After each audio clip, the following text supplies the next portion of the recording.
Boa tarde, hoje é segunda-feira, 2 de maio e o Senado Notícias está no ar. O Dia do Trabalhador, a abolição da escravatura e o Dia do Trabalhador Rural, datas celebradas em maio, foram comemoradas em uma sessão especial nesta segunda-feira no plenário do Senado. Numa mesma sessão, 3 realidades, 3 lutas a enfrentar. A situação do trabalho no Brasil tem se agravado com pandemia, desemprego e precariedade nos postos de trabalho.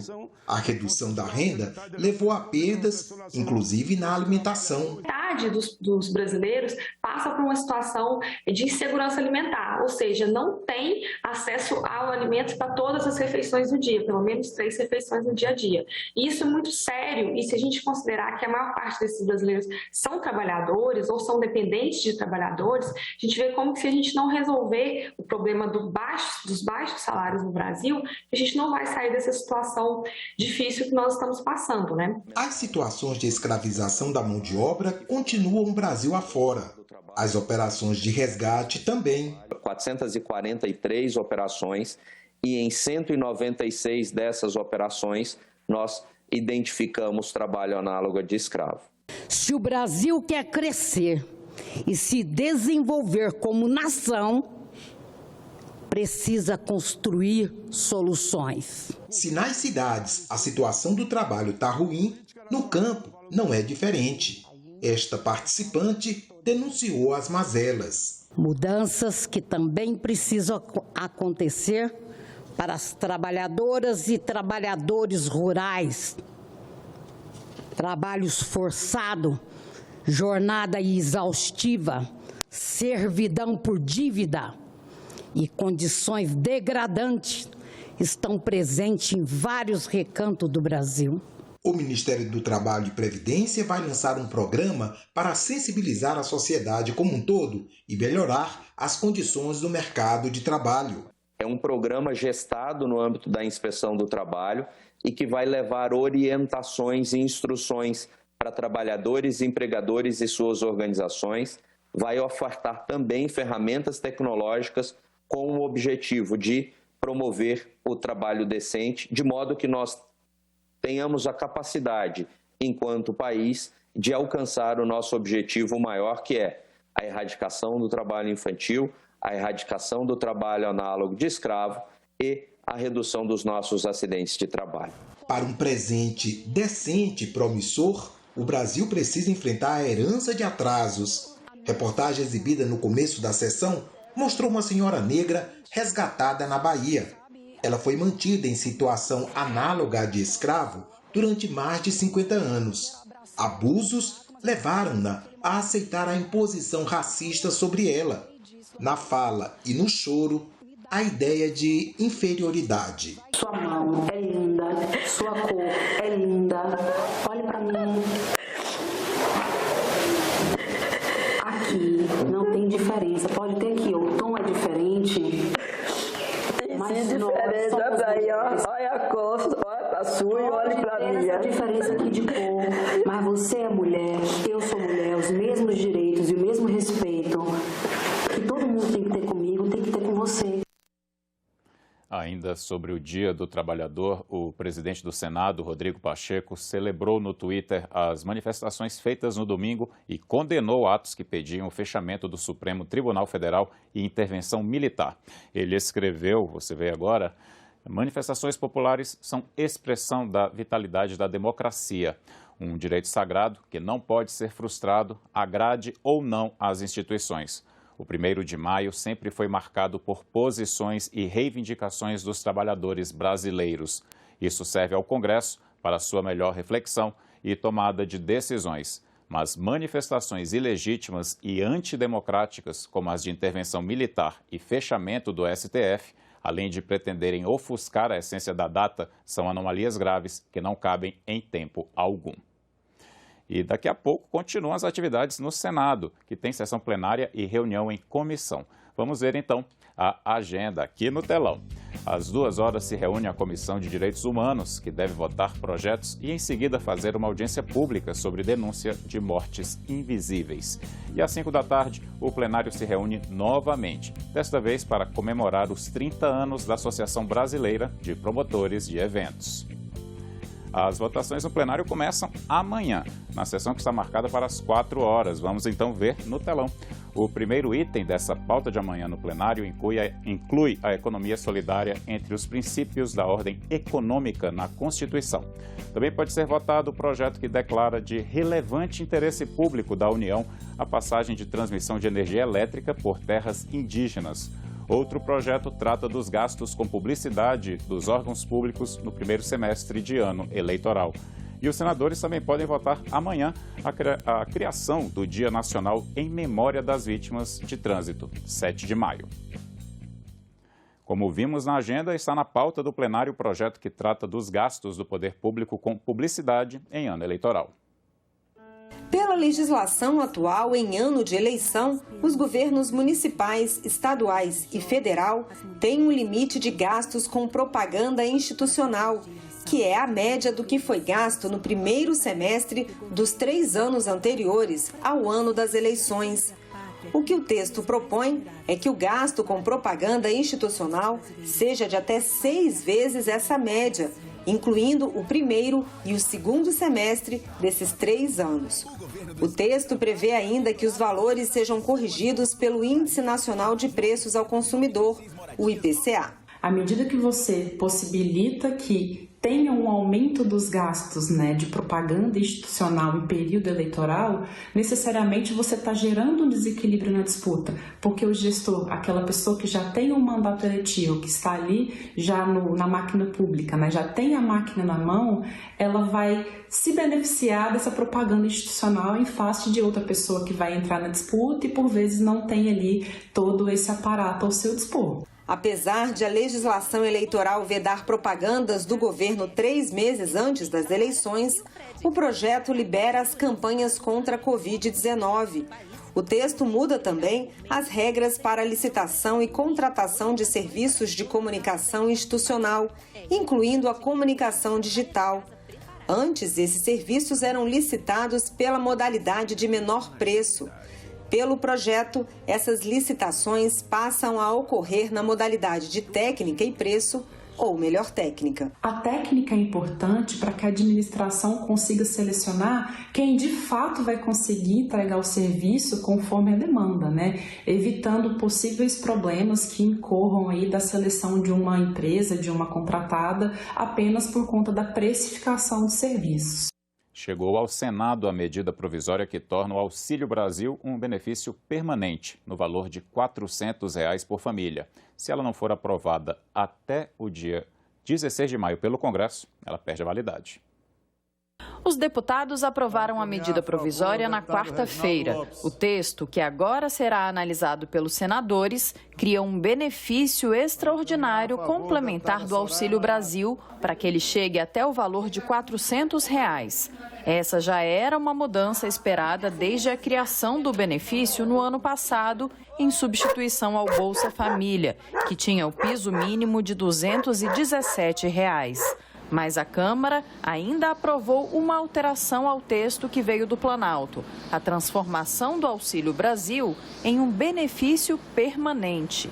Conseguimos construir um texto que faz e traz a esse Parlamento um total protagonismo para um avanço na política permanente de transferência de renda do governo federal, que neste ano de 2022 conseguiu triplicar esses recursos, que faz com que o novo programa permanente e o Auxílio Brasil, que hoje atinge mais de 18 milhões de famílias brasileiras, que recebem um mínimo de R$ 400, tenham esse mínimo perdurado e assegurado para o futuro. Isso foi uma decisão muito importante, porque o objetivo do governo era, ao chegar em dezembro, após a eleição, deixar de ter um mecanismo que possa garantir essa transferência de renda.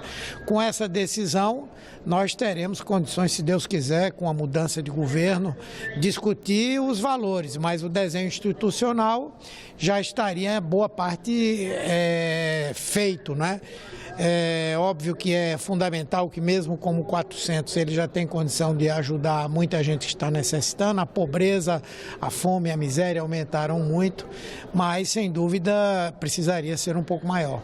O permanente eu discordo, porque com o desenvolvimento econômico e social que nós esperamos com a retomada das empresas, das iniciativas empreendedoras, com o tempo nós não podemos continuar gastando com quem tem condições de arranjar emprego, quem pode ter a renda própria. Então, o auxílio permanente eu sou contra. Pelo texto que vem da Câmara, a estimativa é de que sejam necessários 41 bilhões de reais ao ano para bancar a perenidade do benefício. Essa proposta é importante devido principalmente à questão do empobrecimento da sociedade brasileira, devido ao aumento da inflação e muita gente vivendo em situação precária atualmente. Por fim, cabe ressaltar que essa MP ela só foi possível devido à aprovação da proposta de emenda constitucional referente à PEC dos precatórios, que abriu o orçamento já prevendo esses 41 bilhões de reais para esse aumento. Então, para esse ano de 2022 já havia essa previsão.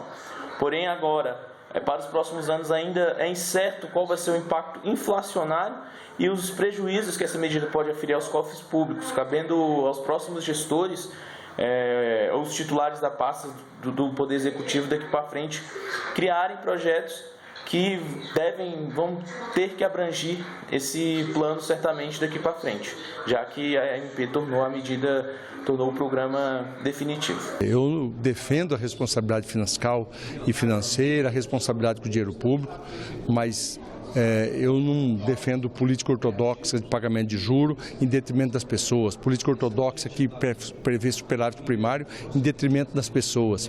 Então, tudo que vier com equilíbrio, com responsabilidade, vai beneficiar o cidadão, a gente tem que estar apoiando e vai estar trabalhando cada vez melhor para melhorar a qualidade de vida do cidadão, que é o que nos traz para a vida pública. Esse auxílio é fundamental, é importante, naturalmente será aprovado esse entendimento do Senado Federal, sinto que a maioria tem essa compreensão.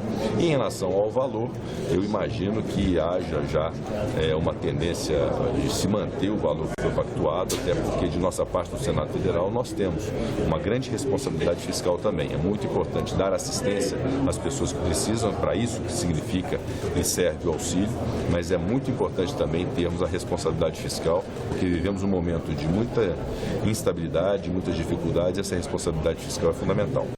O presidente e o vice da Comissão de Meio Ambiente receberam na última sexta-feira o comissário europeu para o Ambiente, Oceanos e Pesca e o embaixador da União Europeia no Brasil. A reunião tratou do papel institucional na proteção do meio ambiente por parte dos dois parlamentos. A vinda da comitiva ao Brasil dá seguimento ao diálogo e cooperação já em curso entre o Senado e o Parlamento da União Europeia. Depois da reunião, eles fizeram uma rápida visita ao plenário. O comissário Virginijus Sinkevicius destacou o papel do Brasil na proteção do meio ambiente, sendo uma superpotência da biodiversidade, e pelo compromisso já demonstrado com essa agenda.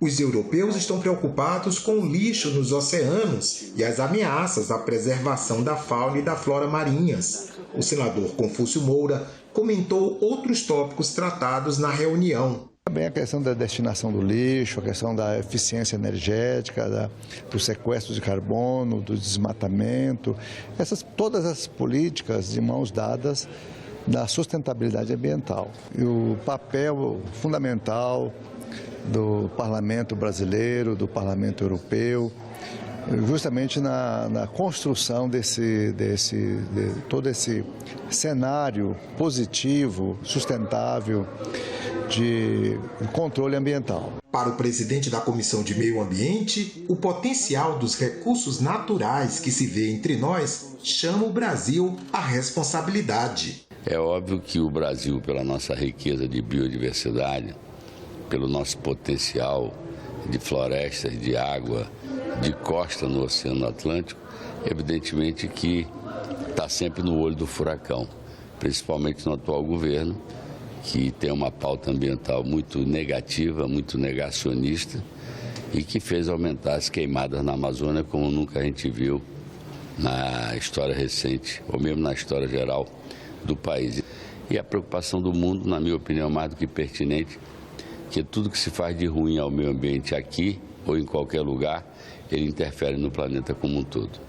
O desenvolvimento da inteligência artificial no Brasil passa pela educação e preparação dos jovens estudantes para esse novo ambiente de tecnologia. Esse foi um dos temas abordados no segundo dia de debates da Comissão de Juristas que subsidia o Senado na preparação de uma lei para regulamentar a inteligência artificial no país. Se o Brasil quiser participar do futuro mundial da inteligência artificial, é preciso preparar as novas gerações para essa realidade. Nesse sentido, as escolas devem estimular o interesse na inteligência artificial e capacitar os estudantes para não serem apenas usuários, mas futuros desenvolvedores e especialistas em ciência de dados. As sugestões foram apresentadas na Comissão de Juristas, que auxilia o Senado na elaboração de uma lei para regular a inteligência artificial no Brasil.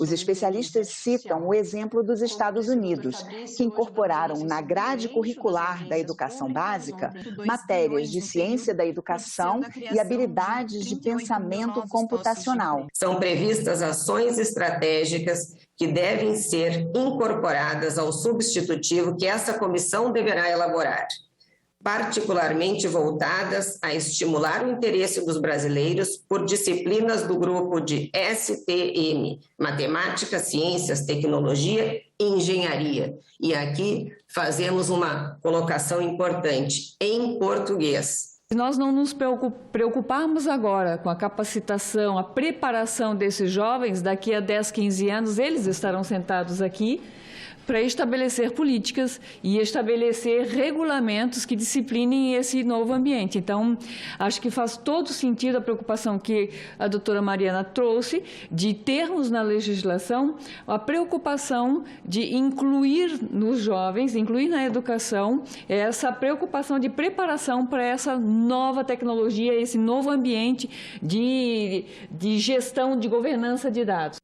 Termina na quarta-feira o prazo para tirar o título de eleitor a tempo de votar em outubro. E graças à mobilização na mídia e nas redes sociais, já é recorde o número de jovens com 16 e 17 anos que tirou o documento. Eu sou Davi, tenho 16 anos e esse ano eu voto pela primeira vez. Meu nome é Laila, eu tenho 17 anos, eu estou no 3º ano do ensino médio e eu tirei meu título de eleitor no ano passado. Davi e Laila fazem parte de um grupo especial de eleitores para os quais o voto não é obrigatório, mas eles tiraram o título e fazem questão de votar. Sabem que participar das eleições faz muita diferença. Eu escolhi votar porque os representantes que a gente vai escolher esse ano, também as decisões que eles vão estar tomando também vão influenciar nas nossas vidas, nas vidas dos jovens. Então eu creio que é importante a gente dar a nossa opinião e a gente utilizar do poder do voto para construir uma sociedade melhor também para os jovens. O início da nossa vida adulta vai ser determinada pelos representantes que a gente escolher. Então a qualidade da universidade que eu vou estudar, como vai ser o mercado de trabalho, como vai estar a inflação, o poder de compra do brasileiro, como que vai ser a qualidade da minha cidade, tudo isso vai ser interferido pelos representantes que a gente escolher. No Brasil, o voto é facultativo para os maiores de 70, os analfabetos e os jovens de 16 e 17 anos. O TSE fez uma grande campanha para estimular esses jovens que têm 16 e 17 anos, ou têm 15, mas fazem aniversário até o dia da eleição, a tirar o título de eleitor. E você? Vai ficar parado enquanto outras pessoas decidem a sua vida? Uma mobilização pelas redes sociais envolveu artistas conhecidos, influenciadores digitais e até astros do cinema americano, como os atores Mark Ruffalo e Leonardo DiCaprio, que aderiram à campanha e postaram em redes sociais mensagens incentivando os jovens brasileiros a tirar o título. Leonardo DiCaprio postou: "O Brasil é o lar da Amazônia e outros ecossistemas críticos para as mudanças climáticas. O que acontece lá importa para todos nós. E o voto dos jovens é a chave das mudanças por um planeta saudável. A mobilização deu resultado. Só nos 3 primeiros meses deste ano, o Brasil ganhou mais de 1.144.000 novos eleitores. Foi a maior procura pelo documento das últimas eleições. Em 2014, foram emitidos 854 mil novos títulos nessa faixa etária. E em 2018, foram 877 mil. É esse jovem que daqui a pouco estará no mercado de trabalho. É esse jovem que daqui a pouco começará a ser impactado diretamente na construção da sua vida pela política. Então, participar do processo é importante para ele entender o quanto isto influencia na construção da vida de todos dentro de uma sociedade. O prazo para tirar o título termina nesta quarta-feira e para facilitar o processo nem é preciso sair de casa. É só entrar na página do TSE no endereço tse.jus.br, clicar na aba Eleitor e Eleições e seguir um passo a passo. Para comprovar a identidade, é preciso encaminhar uma selfie segurando um documento com foto, uma foto da frente e outra do verso do documento e um comprovante de residência que pode ser o dos pais. Laila fez todo o processo pela internet e comprovou a facilidade. Como a biometria não vai ser obrigatória nessas eleições, eu não precisei nem sair da minha casa. Foi só acessar o site do TSE, fazer o cadastramento e baixar o aplicativo do e-título no meu celular e pronto. Eu também queria que a gente não tirasse o título só por tirar. Eu queria que a gente tirasse o título e pesquisasse, se informasse sobre os representantes que estão concorrendo, se informasse sobre as propostas dos candidatos, se informasse realmente sobre as pessoas que estão concorrendo aos cargos de poder. Porque não adianta só tirar o título e anular o voto, votar em branco. É muito importante que a gente realmente participe do processo democrático. Neste fim de semana, o Congresso Nacional recebeu iluminação na cor verde. A iluminação especial foi uma homenagem ao Dia Mundial em memória das vítimas de acidentes e doenças no trabalho. O Abril Verde tem a função de conscientizar e prevenir os acidentes e mortes no ambiente de trabalho. Em 2021, o Brasil registrou 423 mil acidentes de trabalho. A sugestão da homenagem foi do senador Paulo Paim. Ficamos por aqui. Você pode rever as reportagens dessa edição na nossa página na internet, senado.leg.br/tv. Muito obrigado pela companhia e até a próxima.